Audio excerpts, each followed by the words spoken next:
Welcome to Not Milk Never Milk. Subscribe if you're lactose intolerant.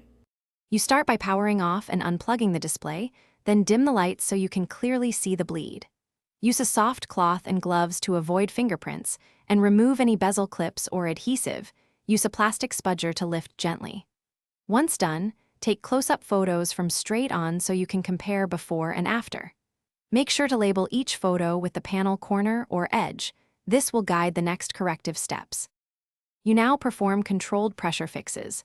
Use a rounded, soft tool, like a rubber-tipped stylus, pressing gently on the affected area for 5 to 10 seconds, then release and inspect.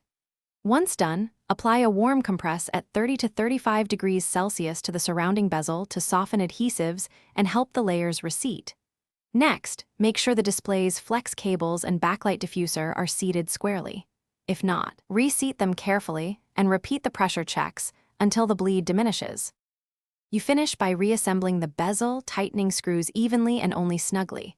Over-tightening creates fresh pressure points that worsen bleed.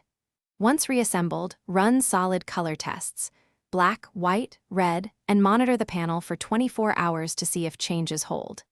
If bleed returns or worsens, make sure to try reseating cables one more time, then escalate to professional repair or a warranty claim. If you do contact support, include your before and after photos and a short description of the methods you used.